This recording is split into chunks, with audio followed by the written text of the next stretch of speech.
আসসালামু আলাইকুম রহমতুল্লাহ। কথায় আছে, গ্রন্থগত বিদ্যার পরস্থে ধন, নহে বিদ্যা নহে ধন হলে প্রয়োজন। ধারের কড়ি কড়ি নয় সে তো দড়ি, পরের লাঠি লাঠি নয় সেজন্য বিপদ, সেটা আতঙ্ক। দেখেন, কালকে টক শোতে বাংলাদেশের একজন ভারত বিরোধী টক শো প্লেয়ারের বক্তব্য শুনলাম। সে বলছে যে ভারত যদি বাংলাদেশের কিছু করে, তা ভারতের অন্যান্য যে প্রতিবেশী রাষ্ট্রগুলো রয়েছে তারা মুখিয়ে আছে যে বাংলাদেশের কিছু বললেই ঝাঁপিয়ে পড়বে।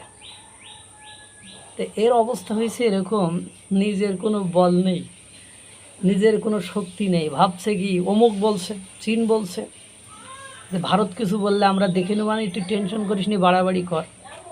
পাকিস্তান বলছে তুই টেনশন করিস নি, বাড়াবাড়ি করলে আমি JF-17 থান্ডার দিয়ে দেবানে, ডিফেন্স মানে সিস্টেম তোকে দিয়ে দেবানে, এরকম বলছে। নেপালের বলছে আমরা নীরব থাকবানে, কোনো সমস্যা নাই। কিন্তু দুর্ভাগ্য হলো সত্য যে এটা কখনোই সম্ভব হয় না। এটা খাতা কলমে এবং ওই কথা পর্যন্তই সুন্দর থাকে, এর বাইরে কোনো সুন্দর দৃশ্য আপাত নিজের শক্তি না থাকলে দেখা যায় না।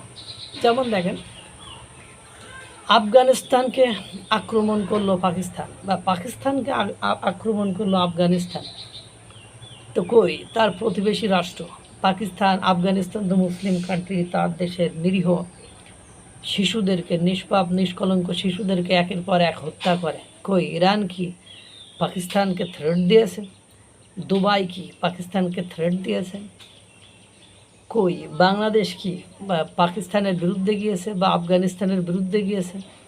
তাদের যুদ্ধ তারা নিজেরাই পরিচালনা করেছে। মুক্তিযুদ্ধের সময় চীন পরাশক্তি, মার্কিন যুক্তরাষ্ট্র পরাশক্তি, তাদের চেয়ে শক্তি তুলনামূলকভাবে ভারত এবং রাশিয়া তৎকালীন সময়ে কম ছিল।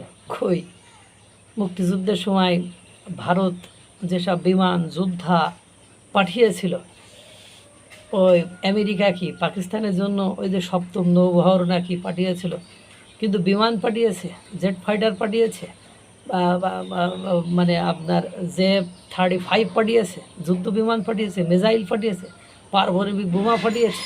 পাঠাই নাই তো। এরপরে দেখেন চীন কি করেছে, সৈন্য পাঠিয়ে